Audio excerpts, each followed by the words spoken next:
মাঝরাতে উঠে আমাদের ঘাসের জমিতে পানি দিতে হয়, তার সাথে বাড়ির সামনের ভিটার গাছগুলো কাটার কাজও চলছিল। সবকিছুই দেখাবো আজকের ভিডিওতে, so don't skip this video, let's start it. Hello everyone, আসসালামু আলাইকুম, I hope you are doing well. বৃষ্টির দিন শেষ, ভাদ্র এসেছে, আর ভাদ্র আসতেই দেখেন চারপাশের অবস্থা একদম নাজেহাল। বৃষ্টির পর এখন আবার প্রচন্ড খরা, মাটির অবস্থা এতটাই খারাপ যে মাটি ফেটে ফেটে গেছে, হাঁটতেও কষ্ট হচ্ছে। এই প্রচন্ড রোদের মধ্যেই আমরা শুরু করে দিলাম মাটি কাটার কাজ। মূলত আমাদের ঘাসের জমিতে পানি দেওয়ার জন্য যে ড্রেনটা ছিল সেটাই আবার নতুন করে তৈরি করতে হচ্ছে। অনেকদিন পর জমিতে পানি দিতে হচ্ছে। সত্যি বলতে ভাগ্য আমাদের কোথা থেকে কোথায় নিয়ে গেল। 2 মাস আগেও আমাদের প্রত্যেকটা জমি ঘাসে একদম পরিপূর্ণ ছিল। এত ঘাস ছিল যে সেই ঘাসের ভেতরে একজন মানুষ দাঁড়িয়ে থাকলেও তাকে দেখা যেত না। আর এখন চারপাশে শুধু শুকনো মাটি আর হাহাকার। কিন্তু তারপর আমরা থেমে যাইনি, আবার শুরু করেছি, আর ইনশাল্লাহ আগের থেকেও ভালো অবস্থায় যাওয়ার চেষ্টা করব। এদিকে আমাদের বাড়ির সামনে যে ভিটাটা আছে সেখানে আগে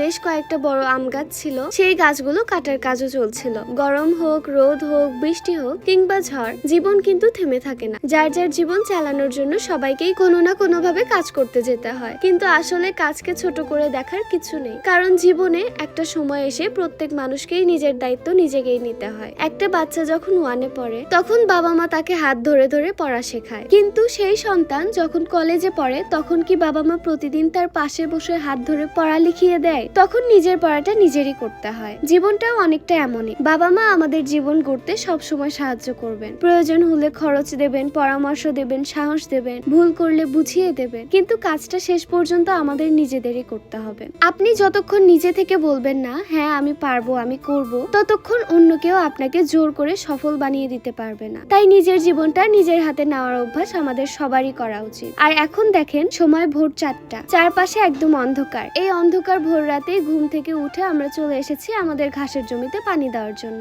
এখন হয়তো আপনাদের মনে প্রশ্ন আসতে পারে, দিনের বেলায় পানি না দিয়ে রাতেই কেন? আসলে দিনের বেলা এখন যে পরিমাণ গরম, এই গরমে মোটর চালাতেও অনেক সমস্যা হয়। আমাদের বাড়িতে গরুর ঘরে অনেক ফ্যান চলে, বাসার ফ্যান, ফ্রিজ, টিভি, ইস্ত্রি সহ বিভিন্ন ইলেকট্রিক জিনিস তো চলে, তার মধ্যে আবার জমিতে পানি দেওয়ার জন্য মোটর চালাতে হয়। রাতের দিকে পরিবেশটা তুলনামূলক ঠান্ডা থাকে এবং অনেক ইলেকট্রিক জিনিসও বন্ধ থাকে, তাই তখন মোটর চালালে ভালোভাবে চালানো যায়। তার উপর আমাদের 2টা আলাদা মোটর, 2টা মোটর একসাথে চালানো সম্ভব না, আবার একটা মোটর বারবার অন অফ করলেও সমস্যা হতে পারে। তাই সবকিছু হিসাব করে ভোর রাতে এসে জমিতে পানি দিতে হচ্ছে। আমাদের লক্ষ্য হচ্ছে রোদ ওঠার আগে যতটা সম্ভব পানি দেওয়া শেষ করে ফেলা। তো আজকের ভিডিওটা ছিল এ পর্যন্তই। সবাই ভালো থাকবেন, সুস্থ থাকবেন, আল্লাহ হাফেজ।